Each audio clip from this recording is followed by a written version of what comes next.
de qualquer ritual, nós vivemos numa cultura essencialmente católica. Nós, e não só os católicos, mas dentre os cristãos, todos eles seguem mais ou menos esse ritual, exceto os espíritas. Mas não podemos privar nossos filhos de ganharem um ovo de Páscoa, não é? Se eles têm vontade de ter um chocolate, o que tem que ficar claro é que isto não está preso absolutamente a nenhuma comemoração. E que nós apenas respeitamos as festividades das outras doutrinas e não podemos ir contra querer ser mais realistas do que o rei. Que se os nossos filhos ganham um ovo de Páscoa, como todas as crianças ganham, que eles saibam que não tem nada a ver com o coelhinho, não é, com a comemoração da ressurreição de Jesus.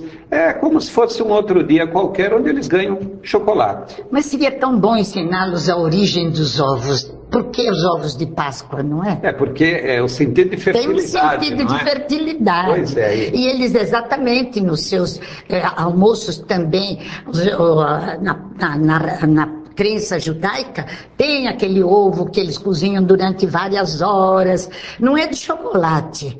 É a fertilidade, é a vida, é a comemoração.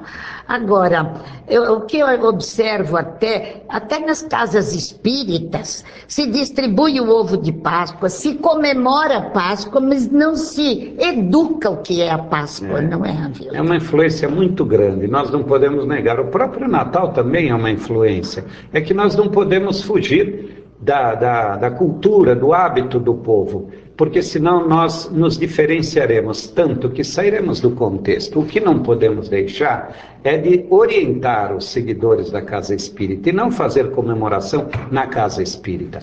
Se os frequentadores querem em sua casa dar o presentinho para os seus filhos, é outra história, mas a casa espírita tem que ser isenta. Ela tem que se manter tal como Kardec nos legou, para que não haja, num futuro, o sincretismo que houve com o próprio cristianismo. Sem dúvida. Eu sempre lembro, o cristianismo teve como base de apoio Jesus, que foi o maior de todos. Nós temos em Kardec, que não é tão grande quanto Jesus. Será que nós resistiremos a 300 anos? Essa miscigenação, esse sincretismo que o cristianismo resistiu e depois não suportou? O Chico dizia que o cristianismo levou 300 anos, que o espiritismo, se não tomasse cuidado, seria bem antes. Nós vamos a um breve intervalo e voltamos em seguida. A Escola Profissionalizante Chico Xavier oferece cursos totalmente gratuitos de informática, cabeleireiro, maquiagem, manicure e depilação. O objetivo destes cursos é formar jovens e adultos para ingressarem no mercado de trabalho com melhor desempenho, aumentando assim suas possibilidades de sucesso. Nossa cozinha também é profissionalizante e atende a demanda de doces e salgados para a lanchonete no Centro Espírita União. Nossos instrutores são voluntários. Participe você também deste trabalho de assistência social. Conheça a Escola Profissionalizante Chico Xavier e torne-se um voluntário. O programa Vida Além da Vida tem o apoio cultural da Livraria Espírita União. Adquira estas e outras importantes obras na Livraria Espírita União. Sempre as melhores publicações espíritas do país. Livros de todas as editoras espíritas. Descontos especiais para centros espíritas, associações, livrarias e clubes de livros. Livraria Espírita União, Avenida Rangel Pestana, 233, ao lado da estação Sé do metrô. Telefone 3106-2768.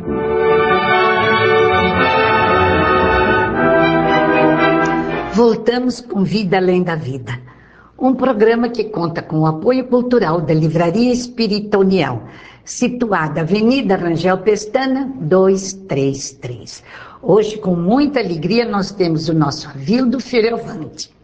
Avildo, Judas estará eternamente condenado? E por que a malhação de hoje? Nos lembramos da parábola de Jesus da ovelha perdida, não é?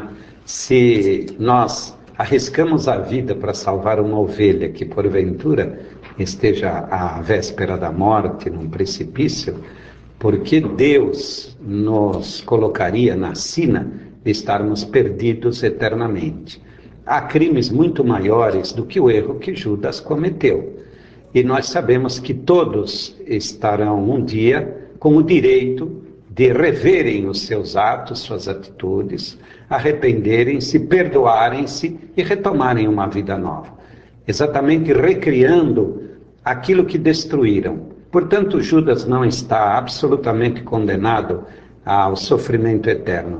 Temos também notícias de que Judas, através das suas diferentes reencarnações, conseguiu superar os seus obstáculos, principalmente a vaidade que ele ostentava na época de Jesus, esperando que Jesus tomasse o poder e ele pudesse ser um dos ministros de Jesus. Pois é, era poder. Era o poder.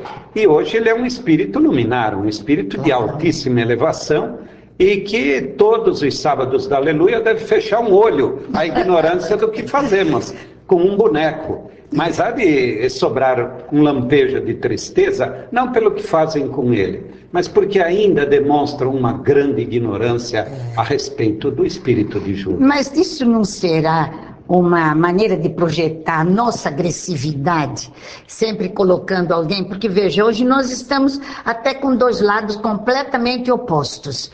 Um é esta agressividade de uma parte menos intelectualizada, nós diríamos. A outra, colocando-o como um herói, que ele tenha vindo, porque segundo o Evangelho Apócrifo, se achou agora, ele tenha sido preparado e era o discípulo dileto de Jesus. Então, parece que há uma coisa completamente diferente aí no ar. Hoje, o sábado de Aleluia, seria quase uma canonização para Judas, né?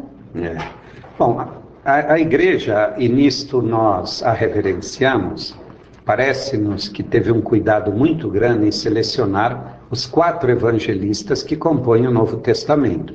E os outros todos estão devidamente guardados como sendo evangelhos apócrifos.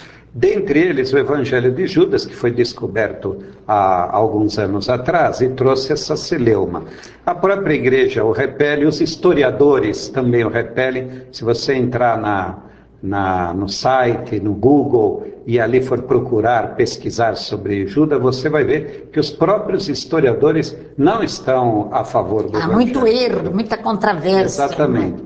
E essa deferência de que Judas teria feito aquilo de acordo com Jesus, vai identificar uma certa trama que Jesus não estaria disposto a fazer isto. Não é? E esse evangelho não tem possibilidade de vingar, porque, se não me engano, ali também se contesta a divindade de Jesus. E os católicos jamais alterariam esse dogma. Eu digo jamais, porque tudo tem o seu fim. Por enquanto, ainda, eu acredito que a Igreja Católica não aceitaria a mudança desse dogma da divindade de Jesus. Depois seria quase que um complô, até contra os próprios outros apóstolos, não é? Sim. Porque o que seriam os outros? Para os outros apóstolos, que depois trabalharam tanto no Evangelho de Jesus, ficaria algo diferente, não é? E outra coisa, Nena, não seria possível Judas suicidar tendo cumprido um papel que havia sido... Não tem propósito. Não tem propósito. E o fato dele suicidar demonstra um grande desequilíbrio. Porque o espírito em equilíbrio, ele pode sofrer com alguma atitude, mas jamais roubar a própria vida, porque ele sabia que a alma não iria morrer. Sem dúvida. Então há um contrassenso nisso. Há muitos erros de interpretação.